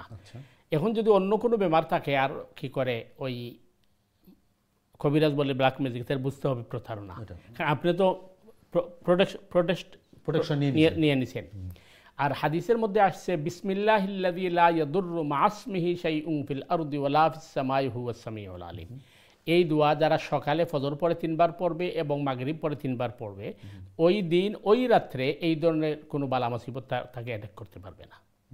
সুতরাং আমাদেরকে কিন্তু প্রতিষেধক দেওয়া হয়ে গেছে। মানে আল্লাহ জানতেন যে এই সমস্যাগুলো অবশ্যই, জি, এই জন্য আল্লাহ রসুলের মাধ্যমে আমাদেরকে অবশ্যই এটা কি। আর যেহেতু আমরা মনে করেন ওই জিন দেখি না, ব্ল্যাক ম্যাজিকও দেখি না, কারণ সেহের মানে অন্ধকার দেখি না, এই জন্য এটা আমরা বাঁচার পন্থা আল্লাহ বাতলিয়ে দিয়েছে। আল্লাহ জানেন যে কি হবে। ইনশাআল্লাহ আমরা একটু আলোচনা ফিরে আসবো ইনশাআল্লাহ। আলোচনা আমাদের সমাজে এটা বহুল একটা প্রচলিত রোগের মতো, অনেকে বুঝে করেন, অনেকে না বুঝে করেন, আবার অনেকে করান। তো আমরা একটু চেষ্টা করবো জানার জন্য। প্রিয় দর্শক, আপনারা অংশগ্রহণ করবেন যদি আপনাদের প্রশ্ন থাকে ব্যাপারে। চলে আসছে আমাদের সময় দর্শক আছে, দেখি কে আছে লাইনে। সময় দর্শক, আসসালামু আলাইকুম, আপনার প্রশ্ন করুন প্লিজ। হ্যালো, আসসালামু আলাইকুম। ওয়ালাইকুম আসসালাম। জি, আপনার কি প্রশ্ন বলেন? আমার উর্দুর লগে মারতাম। ইয়ে হোক আমি নাম আমি আজ 20 বছর ধরে মাথা হান লইয়া বেভানার মাঝে পড়ছি। চকলেট যখন মেয়াসাবে এখন লাগবে যেন কইয়া দুটো পয়সা দিলাম, একটা কমলো না, একটা কমলো না রে বা। অনেক বয়স হয়েছে 80, অনেক নমাজ পড়তাম ভাবি না, ভাগলে খান যাইয়া খান্দি আধা দাদা করি। জি জি, ডাক্তার এখানে তলুগুর হলিতে প্রাইভেট সকল এখন দেখে নিছি। জি জি, আমি অনেক কিতাব করতাম এবার। যে আসলে আপনার তো বয়স হয়েছে এবং মনোহরুকা অনেক সময় রোগ তো বয়স হইলে বাড়ে। আর হাদিসের মাঝে আইছে যে আমরা যদি ধৈর্য ধরতাম পারি এবং আল্লাহর উপরে তওয়াক্কুল করতাম পারি, এটার লাগে কিন্তু আপনি বহুত বেশি সওয়াব পাইবা। আল্লাহ সুবহানাহু তাআলা আপনারে উত্তম প্রতিদান দিবা। আর দ্বিতীয় জিনিস হইল যে আপনি সুন্নাহ পদ্ধতি যে তদবির আছে এগুলো করতে পাররা। যেমন আপনি এই দুরুদ ফড়িয়া সূরা ফাতিহা 7 বার পড়লা। আর কোরআনে কারীমের একটা আয়াত আছে লাইসা লাহা মিন দুনিল্লাহি কাশিফা, ও আয়াতের 100 বার পড়িয়া ফানিত ফু দিবা, তেলও ফু দিবা। তো আর ও ফানি আপনি সবসময় ব্যবহার করবা আর ও তেল মাথার দিবা, ইনশাআল্লাহ আল্লাহ সাহায্য করবা। আপনি প্রত্যেক দিন ফানি খাওয়ার আগে অত দিনও একবার বইয়া আপনি সূরা ফাতিহা 7 বার পড়লা আর দুরুদ আগে পড়লা, আর লোকে লাইসা লাহা মিন দুনিল্লাহি কাশিফা, ও আয়াতের 100 বার পড়লা, বাদে আবার দুরুদ পড়লা, এটা ফানিত ফুদিলা এবং তেলও ফুদিলা, আর ফানি পান করলা আর তেল যদি মাথার দেন, ইনশাআল্লাহ আল্লাহ আরাম দিবা। আর বাকি আমরা দোয়া করবো ইনশাআল্লাহ আল্লাহ তাআলা যেন আপনারে ধৈর্যের ক্ষমতা দেন এবং আল্লাহ সাহায্য করুন। জাযাকাল্লাহ। সময় দর্শক, মুরব্বী মানুষ অনেক কষ্ট করে ফোন করছেন, এই জন্য ধন্যবাদ। আশা করি আপনার প্রশ্নের জবাব পেয়ে গেছেন। জাযাকাল্লাহ খাইরান। চলে যাচ্ছে আমাদের পরবর্তী দর্শক আছে, দেখি কে আছেন লাইনে। সময় দর্শক, আসসালামু আলাইকুম, আপনার প্রশ্ন করুন প্লিজ। ওয়ালাইকুম সালাম। ও বা ওখানে কইলা যে 100 বার পড়তাম, আমি পড়তাম পারি না, আমার না হলে কিছু জমায় নামাজ একজোড়া পড়তাম, একজোড়া পড়লি আমার লাগি দোয়া করে দেওয়া ইনশাআল্লাহ। জি জি জি জি, ইনশাআল্লাহ। জাযাকাল্লাহ খাইরান, আপনাকে ধন্যবাদ আবার কষ্ট করে ফোন করার জন্য। মোহতারাম, আমরা যেটা আলোচনা ছিল আমার ব্ল্যাক ম্যাজিক নিয়ে, যে আসলে আমাদের সমাজে অনেকে আছেন এই আসলে ব্ল্যাক ম্যাজিকটা অনেকে তাবিজ করা হয় বা এই ধরনের কিছু কালাম দিয়ে, কোরআনের আয়াত দিয়ে, বা আমি বলছি কুফরি কালাম, অনেকে আপনি এরকম আলোচনা করছিলাম আমরা, যেরকম তাবিজের মাধ্যমে বিভিন্ন লেখালেখা যেটা অনেকে বোঝে না বা বিভিন্ন, তো এই যে জিনিসটা করে, যারা করেন বা যা করায়, তাদের অবশ্যই কোনো সদ উদ্দেশ্য না, ডেফিনেটলি কোনো ভালো উদ্দেশ্য তো আল্লাহ তো কোরআন হাদিসে দোয়া দূর শিখিয়ে দিয়েছে। যদি কেউ ভালো কোনো উদ্দেশ্য থাকে, ভালো কিছু করে, তাহলে তার কোরআন হাদিসের মাধ্যমে যে দোয়াগুলো সেখানে জানাফ। কিন্তু ব্ল্যাক ম্যাজিক কারো ক্ষতি করার জন্য বা নিজের স্বার্থ উদ্ধার করার জন্য, তো এই যে জিনিস আমরা করি, এটা কি আপনি যেটা বললেন, যদি কোনো মুসলিম এই জিনিসগুলো করায় বা করে, তাদের আপনি বললেন যাদের ইমানই থাকে না, না, এবং এটা কি কোনো বড় গুনাহ? অবশ্যই এটা তো কুফরির মতো গুনাহ। কিন্তু আমরা তো, যারা আমাদের সমাজে অনেকেই এই জিনিসটা করেন যে হ্যাঁ ব্ল্যাক ম্যাজিক করছেন, তাহলে তাদের করলে তো এটার বৈধতা আসে না। আচ্ছা, কিন্তু এটা কুফরি এবং এটা মারাত্মক ধরনের মানে গুনাহ। এখন প্রশ্ন হচ্ছে যে আসলে ব্ল্যাক ম্যাজিকে কাজ করে কিনা, এটা একটা ইম্পর্টেন্ট জিনিস। এটা একটা বড় বিষয়। এটা নিয়ে কিন্তু অনেক বিতর্ক আছে, অনেক ইখতিলাফ আছে, এবং অনেকে বলেন যে ব্ল্যাক ম্যাজিকে অ্যাকশন করে, এটার মাধ্যমে মানুষের ক্ষতি হয়। কিন্তু আরেকজন উলামারা বলেন না, ব্ল্যাক ম্যাজিকে আসলে কোনো বাস্তবতা নেই। আচ্ছা, এটা ওই আপনার কি বিশ্বাসের মতো, ম্যাজিকের মতোই। আচ্ছা আচ্ছা আচ্ছা, আপনারে একটা সন্দেহের মধ্যে ফেলে দিয়েছে। এবং কোরআন ক্লিয়ার করে দিয়েছে যে সৈয়দনা মুসা আলা নবীন আলাইহিস সালামের সামনে যখন জাদুগিররা একত্রিত হয়েছিল, তারা আপনার রসিয়া লাঠি দিয়ে সাপ বানাইছিল। কোরআন বলছে সাহারু আয়ুনান নাস, তারা মানুষের চোখের মধ্যে কি করছে, ধাঁধা লাগাই দিছে। আর এরপরেও যদি বলা হয় যে ঠিক আছে জাদু অ্যাকশন করে, তাহলে আল্লাহ বলছেন আল্লাহর অনুমতি ছাড়া তো আর হবে না। এই জন্য আমরা দোয়া দুরুদ করলে এটা কোনো অবস্থাতে কি করবে না, অ্যাকশন করবে না। আর 2 নম্বর বিষয় হচ্ছে ওই যে আপনি যেটা বলছেন, অনেক সময় দেখা যায় যে কারো ঘরের মধ্যে বা ইয়ার্ডের মধ্যে ওই ডিম মাটির নিচে পুঁতে রাখছে, ওইটা দেখলেই তো মানুষের ভিতরে টেনশন শুরু হয়ে যায়। এইটাই কিন্তু তার জন্য মহাবিপদ। আর না হয় আপনি বাস্তবতার দৃষ্টিতে দেখেন, যদি জাদু করে যদি মানুষের মানে মেরে ফেলা দিত, হত্যা করা দিত, তাইলে এই যে এত রাজনৈতিক দ্বন্দ্ব হচ্ছে, বুঝছেন, তো অনেক মানুষের কোটি কোটি টাকা দেয় কিন্তু হত্যা করে ফেলতে, কিন্তু এটা সম্ভব না। অনেক আমি এরকম সমাজে আমরা শুনছি গল্প, যেরকম কারো যদি ক্ষতি করতেছে ব্ল্যাক ম্যাজিক, তার কিছু লাগে, যেমন চুল, কাপড়ের অংশ ইত্যাদি গল্প শুনছি যেরকম করে। না, চুল এবং নখ এগুলা নিয়ে যদি করে, তাইলে হয়তো শরীরের সাথে কিছু অসুবিধা করে, কারণ যে মনে করেন এটা বিজ্ঞানও প্রমাণ করে। রাসূল সাল্লাল্লাহু আলাইহি ওয়াসাল্লামের ঘটনা তো আমরা জানি ইনশাআল্লাহ। আমরা একটু ফিরে আসবো আলোচনা করার জন্য, আমাদের জিনিসগুলো ক্লিয়ার হওয়া দরকার। সুপ্রিয় দর্শকবৃন্দ, আপনারা যদি ইন্টারেস্ট থাকে এবারে আপনারা প্রশ্ন করতে পারেন, ইনশাআল্লাহ আমরা চেষ্টা করবো আলোচনা করার জন্য। তার আগে চলেছে আমাদের সম্মানিত দর্শকের কাছে, দেখি ক্যাসেল লাইনে। সম্মানিত দর্শক, আসসালামু আলাইকুম, আপনার প্রশ্ন করুন প্লিজ। ওয়ালাইকুম সালাম। জি আসসালামু আলাইকুম। জি, আপনার কি প্রশ্ন বলেন? আসসালামু আলাইকুম। আমার প্রশ্ন হইল, মৌলানা সাহেব যেন একটা দোয়া কইছিলাম, ও দোয়াটা আমার আসতে দিবে বানান করি হইয়া দেবকা, ও দোয়াটা আমি লিখতাম। কোন দোয়া? ও যেন জাদু কন্যা। আচ্ছা, জি জি বুঝতে পারছি। জি মোহতারাম প্লিজ। যে দোয়াটা আমি খুঁজলাম, আপনার দ্বারও কেউ থাকলে হয়তো মোবাইলও রেকর্ড করতে পারবা, অথবা আমরা এই প্রোগ্রাম তো আবার রিপিট দেওয়া দেখতে পারবা। লাইসা লাহা মিন দুনিল্লাহি কাশিফা, লাইসা লাহা মিন দুনিল্লাহি কাশিফা, লাইসা লাহা মিন দুনিল্লাহি কাশিফা। এটারে কিন্তু আমরা এই অনিয়ারও বানান করে আপনাদের দিতাম পারতাম না, এখানে এই সময় তো আমরা আত নাই। সুতরাং আপনি মানে ও রেকর্ড করিয়া অথবা কালকে যখন রিপিট দেওয়া হইব, রিপিটও আবার শুনতে পারবা, কেউ দিয়ে যায় লেখা দিতে পারবা ইনশাআল্লাহ।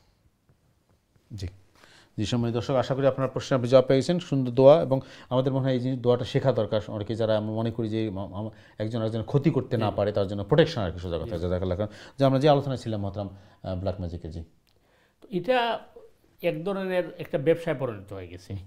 কারণ যেটা আগে বললাম যে মানুষ এটা দেখে না বা এটারে অনুধাবন করার শক্তি মানুষের নাই, তখন এটারে ওই বিভিন্নভাবে ব্যাখ্যা দিয়ে প্রতারণা করা হয় ইত্যাদি, মানে মানুষের দুর্বলতার সুযোগ নেওয়া হয়।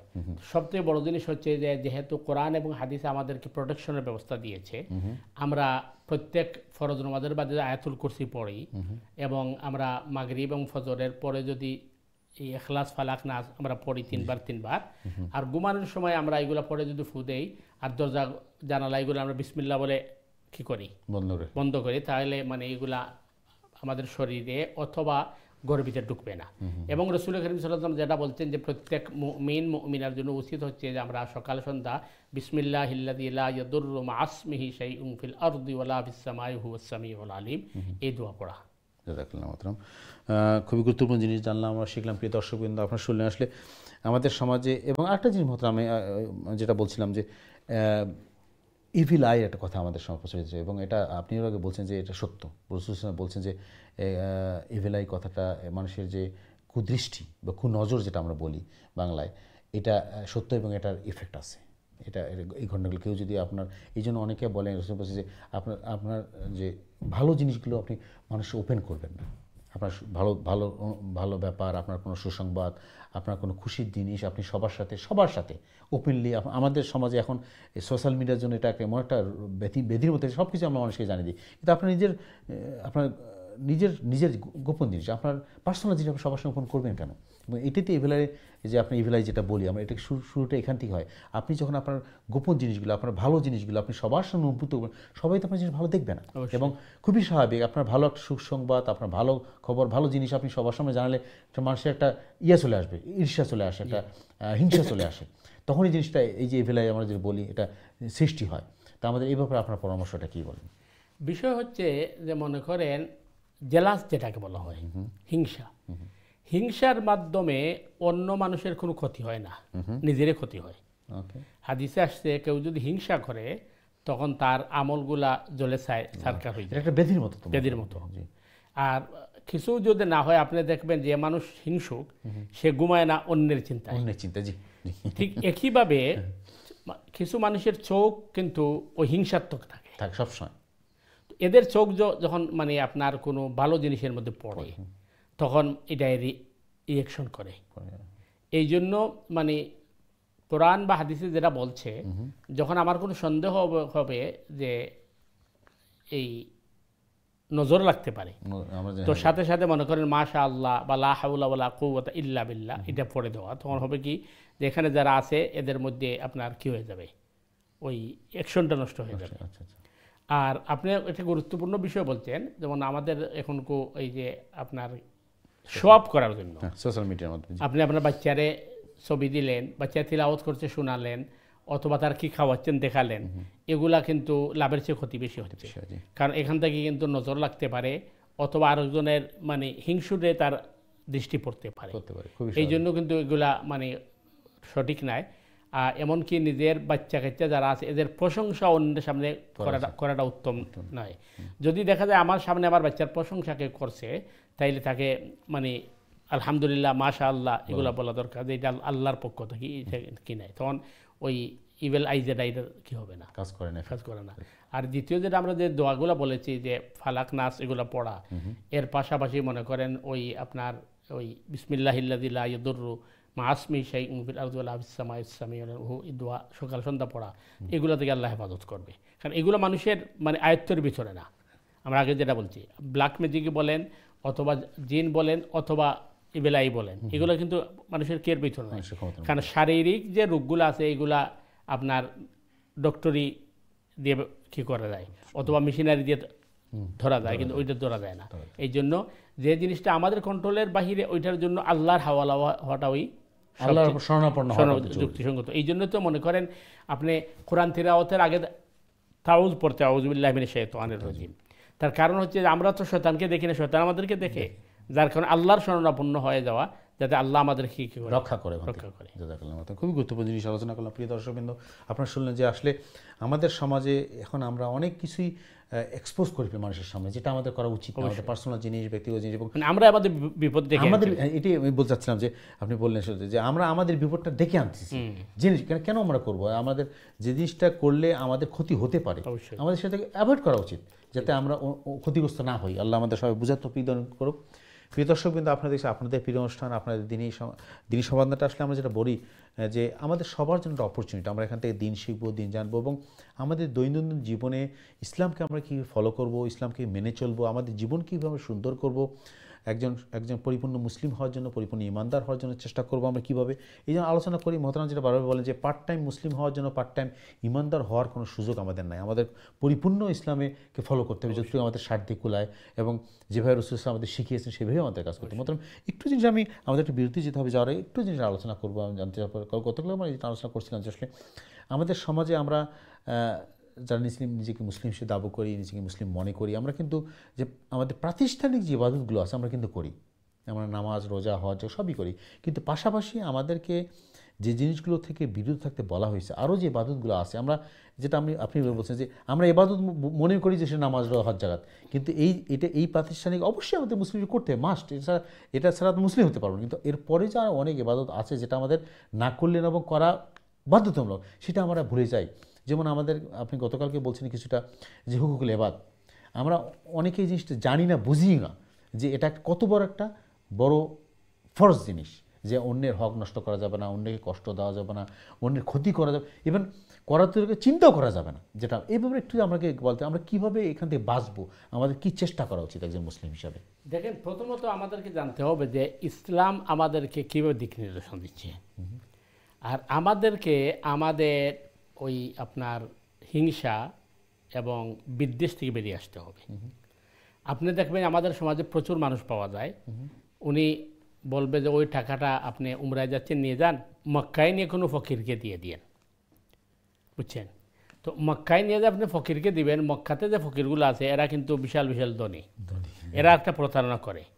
অথচ এই দান খয়রাতের চেয়ে নিজের আত্মীয় স্বজন অসহায় যারা, তাদেরকে ইসলাম বলেছে দান খয়রাত করতে।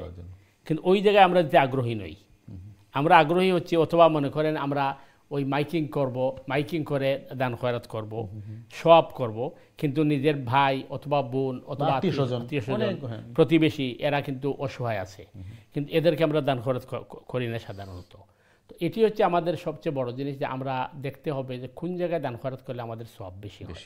বা শুধু আপনি যদি এই চিন্তা করেন মহতারাম, যে আপনি এটাকে বলছেন যে আত্মীয় স্বজনকে যদি যারা নিডি তাদেরকে যদি দান খয়রাত করা হয়, এটা সব বেশি ডবল সব পাওয়া যায়। কারণ একটা হচ্ছে আপনার দান খয়রাত, আর একটা হচ্ছে সিলা রেহমি, আত্মীয়তার বন্ধন অটুট করেছেন। তো এই জন্য এইগুলো আমাদেরকে জানতে হবে। এবং আমরা অনেকে জানি, কিন্তু ওই যে বললাম আমাদের হিংসা বা আমাদের বিদ্বেষ, হয়তো আমার চাচাতো ভাই আমার কথা শুনছে না, অথবা আমাকে মনে করেন দেখলে সেল আউট দিচ্ছে না, দাম দিচ্ছে না, কিন্তু এটা নাই। আমার দায়িত্ব হইলো যে আমার উপর এটা ফরজ, আমার আত্মীয় স্বজনের সাথে ভালো ব্যবহার করা, আমার প্রতিবেশীর সাথে ভালো ব্যবহার করা, নিডি মানুষকে সহযোগিতা করা। জাযাকাল্লাহ খাইরান। খুবই গুরুত্বপূর্ণ জিনিস। প্রিয় দর্শক, আমরা প্রায় চেষ্টা করি আলোচনা করার জন্য যে আমাদের সমাজে যে সমস্ত জিনিস আমাদের শর্টেজ, আমরা নিজেকে মুসলিম দাবি করি, ইমানদার মনে করি, কিন্তু অনেক গুরুত্বপূর্ণ জিনিসগুলো আমরা অ্যাভয়েড করি এবং চেষ্টা করি না করার জন্য, যেটা আমাদের করা জরুরি। যে আপনি যেটা সুন্দর করতে বললেন যে আত্মীয় স্বজনের সাথে সম্পর্ক রাখা, তাদের খোঁজখবর নেওয়া, তাদের এখন কথা হলো যে আমাকে কোন আত্মীয় স্বজন মানলো না, শুনলো না, এর জন্য আমি তো এটা আমার করতে পারবো না, এটা তো কথা সত্যি, তাহলে তো সবাই একই রকম হয়ে গেল। আমার যেহেতু দায়িত্ব, আমাকে দায়িত্বটা পালন করতে হবে, অন্যজন কী করলে সেটার উপর তো আমি ডিপেন্ড করবো না, ইনশাআল্লাহ। জাযাকাল্লাহ খাইরান। প্রিয় দর্শকবৃন্দ, আসলে আমরা চেষ্টা করি আলোচনা করার জন্য এখান থেকে খুব গুরুত্বপূর্ণ জিনিস, ছোটো ছোটো জিনিস প্রতি অনুষ্ঠানে, যদিও আমাদের খুব স্বল্প সময়, আমরা চেষ্টা করি, আপনারা প্রশ্ন করেন, আপনারা ফোন করেন, তো আমরা চেষ্টা করবো আর একটু আলোচনা করার জন্য। তার আগে আমরা ছোট্ট একটু বিরতি যাও। প্রিয় দর্শকবৃন্দ, বিরতির পর আবারও ফিরে আসছি ইনশাআল্লাহ, ততক্ষণ আমাদের সাথে থাকুন। আসসালামু আলাইকুম রহমতুল্লাহি ওয়া বারাকাতুহু।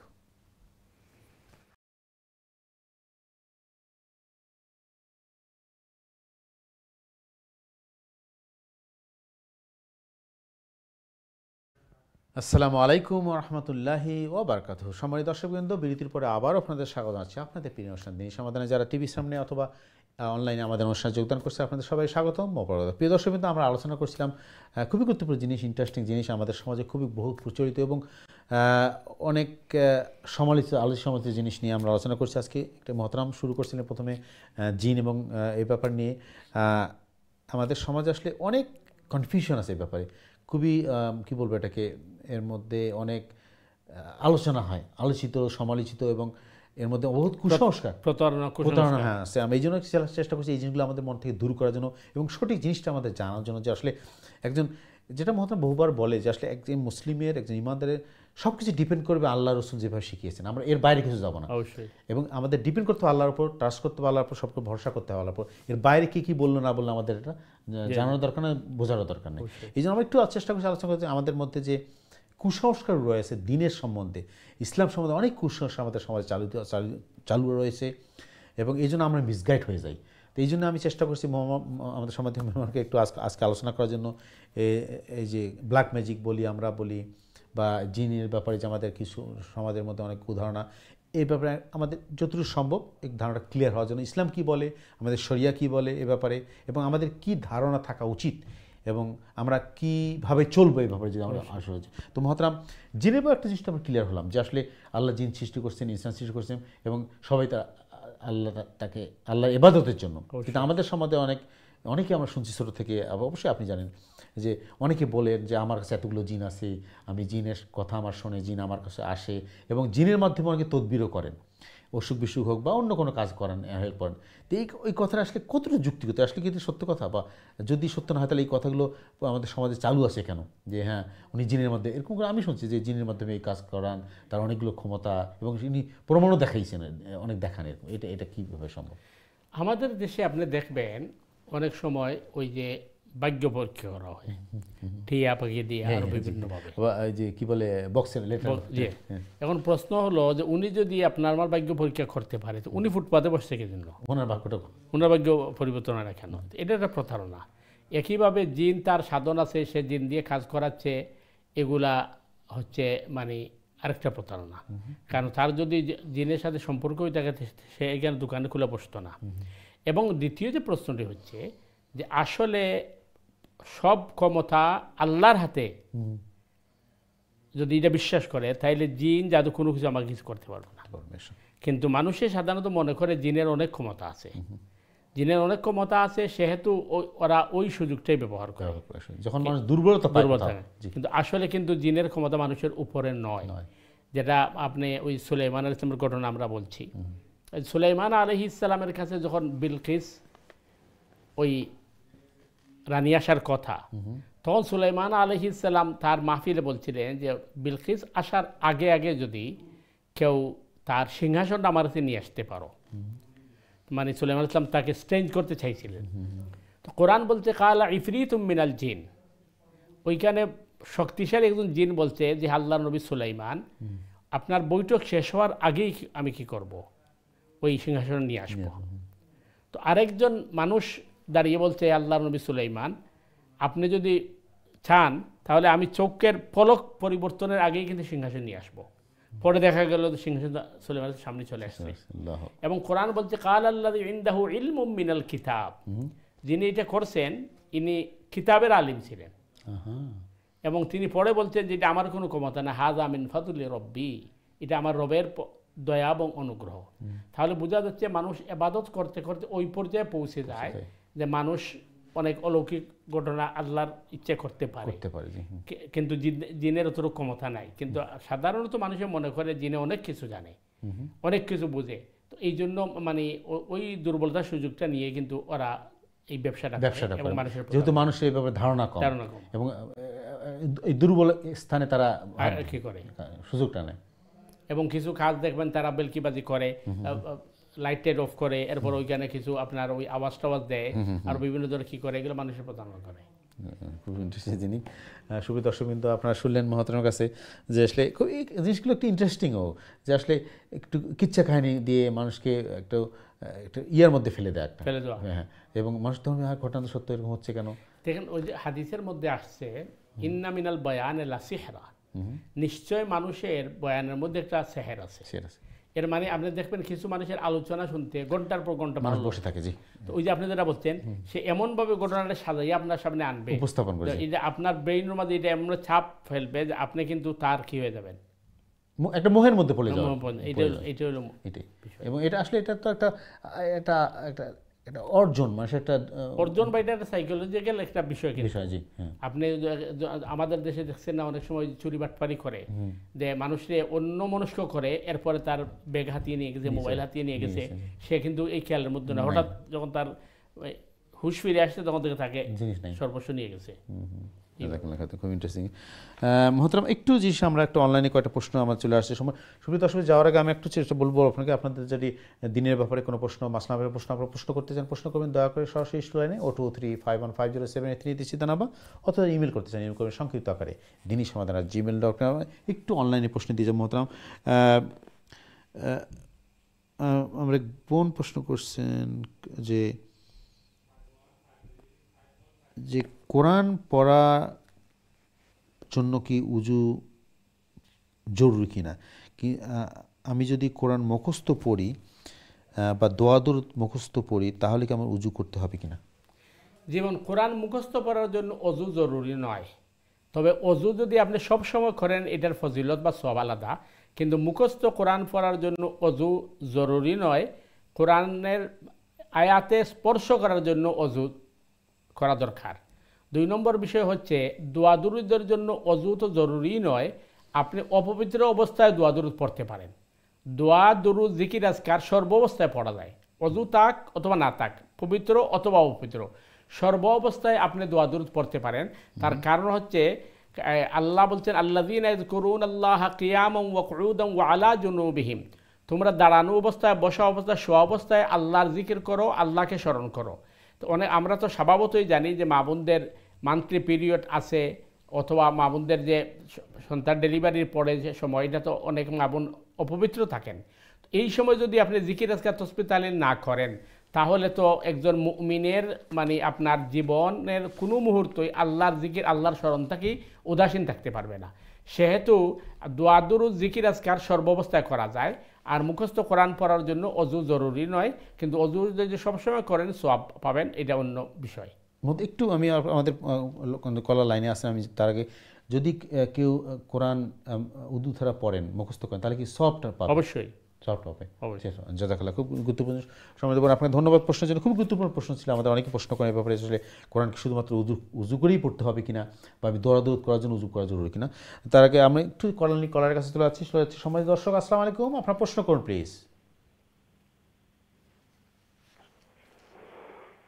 সম্মানিত দর্শক আসসালামু আলাইকুম। আসসালামু আলাইকুম। ওয়ালাইকুম আসসালাম ওয়া রাহমাতুল্লাহ। জি, আপনার কি প্রশ্ন বলেন? Can you speak English, ya Sheikh? Please. Yeah, You see, as my first language in Arabic. Any chance I speak to you in Arabic, please? Arabic? No, English is better.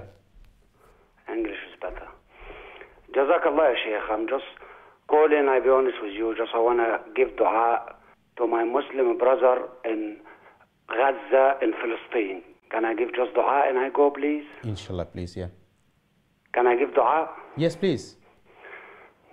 Bismillah ar-Rahman ar-Rahim. You know, first of all, ya Sheikh, assalamu alaikum wa rahmatullahi wa barakatuh. ওয়ালাইকুম আসসালাম ওয়া রাহমাতুল্লাহি ওয়া বারাকাতুহু। أسأل الله العلي القدير خالق السماء والأرض، اللهم إني أسألك باسمك الأعظم الذي إذا دعيت به أجبت أن ترفع البلاء عن إخواتنا في قطاع غزة فلسطين. اللهم إني أسألك باسمك الأعظم الذي إذا دعيت به أجبت أن ترفع البلاء عن إخواتنا في فلسطين في قطاع غزة، وأن تعز المسلمين وتعز الإسلام. وبارك الله فيك أخينا الكريم، والسلام عليكم ورحمة الله وبركاته. جزاك الله. السلام عليكم ورحمة الله. حياكم الله، بارك الله فيك. Jazakallah. Thank you, brother, for your nice dua. Allah will accept your dua, inshallah. And we always try to dua for our brothers and sisters in Palestine. So may Allah accept our all duas and help the brothers and sisters over there who is suffering for a long time. Jazakallah khairan. Now we are going to next caller. Assalamu alaikum. সম্মানিত দর্শক আপনার প্রশ্ন করুন please. আসসালামু আলাইকুম দর্শক, আপনার প্রশ্ন করুন প্লিজ। জি, আমার একটা প্রশ্ন আছে। প্লিজ বলেন।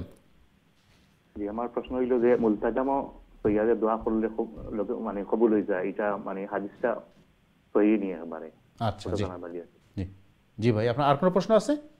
যদি না আর কোনো প্রশ্ন। জাযাকাল্লাহ। জি ভাই, আপনার প্রশ্ন করছেন, সুন্দর প্রশ্ন। আপনি দয়া করে টিভিতে অনুষ্ঠান দেখতে থাকুন প্লিজ। আমরা চলে যাচ্ছি মহতরামের কাছে। জি মহতরাম।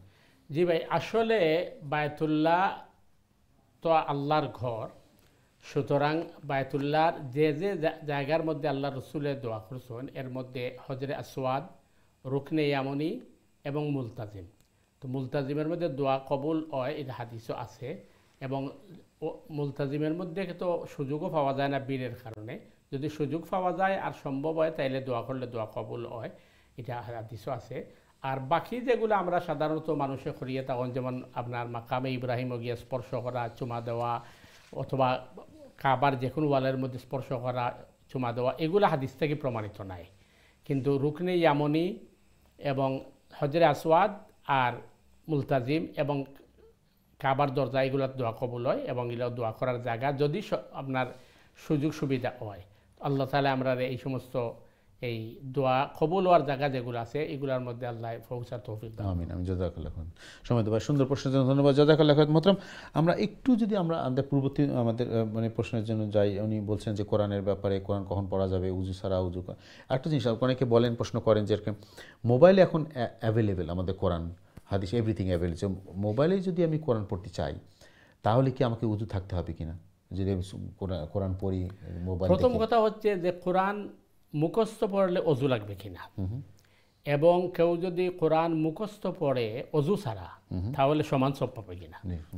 বিষয়টা হচ্ছে যে কোরআনে কারীমের ব্যাপারে বলা হচ্ছে যে কোরআনে কারীম যখন তিলাওয়াত করা হবে প্রত্যেকটা শব্দের বিনিময়ে 10টা করে নেকি দেওয়া। তো এটা অজু থাক বা নাই থাক, কারণ মুখস্থ পড়তে অজু লাগে না, সব পাবে। এবং হাদিসে আসছে আফজালুজ যিকরি তিলাওয়াতুল কোরআন, উত্তম জিকির হচ্ছে কোরআন তিলাওয়াত। তো এই হিসাবে কোরআন তিলাওয়াত যদি করে অজু ছাড়া তবু সওয়াব পাবে। আর মোবাইলে যদি কোরআন তিলাওয়াত করে তাহলে সমান সওয়াব পাবে। কিন্তু মোবাইলের যদি আপনার ওই আয়াতের উপর আঙ্গুল দেয় তবু অজু লাগবে না, তার কারণ ওইটা স্ক্রিন তার প্রোটেক্ট করছে, অ্যাকচুয়াল লেখাটা হ্যাঁ অ্যাকচুয়াল লেখা নাই, সুতরাং ওইখানে অজু লাগবে না, অজু ছাড়াও আঙ্গুল দিতে পারবে যদি প্রয়োজন পড়ে। আচ্ছা, জাযাকাল্লাহ। খুবই গুরুত্বপূর্ণ জিনিস জানলাম। প্রিয় দর্শকবৃন্দ, আপনারা শুনলেন যে আসলে মোবাইল থেকে অনেকেই প্রশ্ন করেন যে মোবাইলের অ্যাপ থেকে আমরা যদি কোরআন পড়ি তাহলে আমরা উজু রাখবে কিনা, এবং আসলে এবং এই কোরআন মোবাইল থেকে কোরআন পড়লে সওয়াব পাওয়া যাবে কিনা, ক্লিয়ার হলো। জাযাকাল্লাহ খাইরান। চলে আসছে আমাদের পরবর্তী দর্শক আছে ইনশাআল্লাহ। আসসালামু আলাইকুম সময় দর্শক, আপনার প্রশ্ন করুন প্লিজ। হ্যালো, আসসালামু আলাইকুম। ওয়ালাইকুম আসসালাম ওয়া রাহমাতুল্লাহ। জি ভাই, কেমন আছেন? হ্যাঁ ভালো আছি, আপনার ভালো আছেন? আলহামদুলিল্লাহ। জি, কি প্রশ্ন বলেন? আমার একটা প্রশ্ন আছে, মাগরিবের নামাজ, এশার নামাজ স্টার্ট হওয়ার 10 মিনিট বাকি আছে, পড়া যাইব নি? আমি খামো আসলাম 10 মিনিট আছে আপনার সরি ভাই, আপনার প্রশ্নটা ক্লিয়ারলি বুঝতে পারিনি, আবার বলবেন প্লিজ।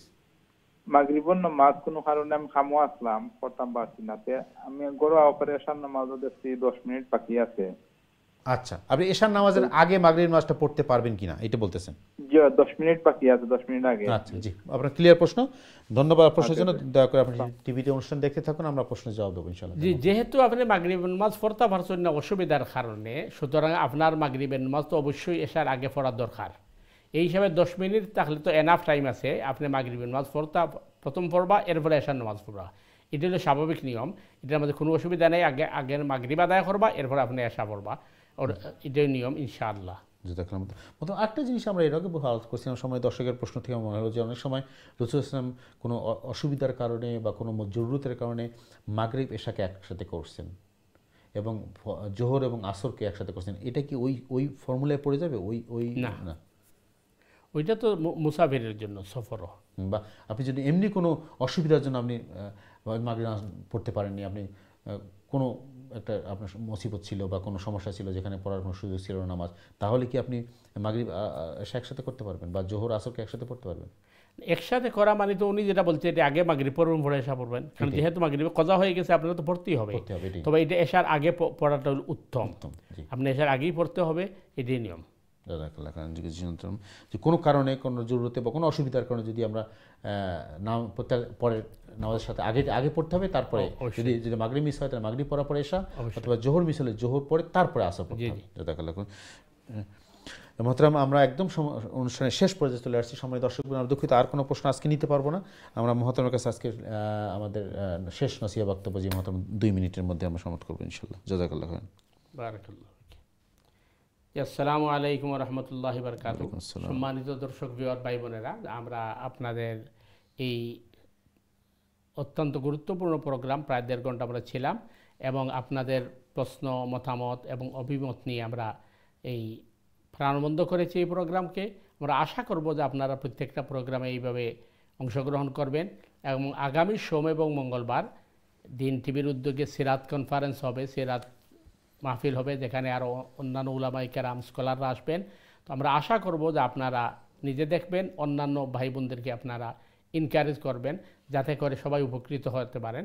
আরও বিভিন্ন মসজিদের ইমাম, খতিব এবং বিভিন্ন ইসলামী স্কলাররা আসবেন এবং তারা গুরুত্বপূর্ণ আলোচনা রাসূল করিম সাল্লাল্লাহু আলাইহি ওয়াসাল্লামের সিরাতের উপর আলোচনা করবেন আগামী সোম এবং মঙ্গলবার।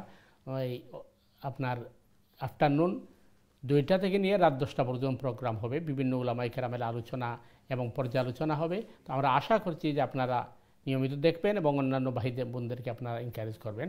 আল্লাহ সুবহানাহু ওয়া তাআলা আমাদেরকে সঠিকভাবে দিন বুঝে আমল করার তৌফিক দান করুন। সুবহানাকাল্লাহুম্মা বিহামদিকা আশহাদু আল্লা ইলাহা ইল্লা আনতা আস্তাগফিরুকা ওয়া আতুবু ইলাইক।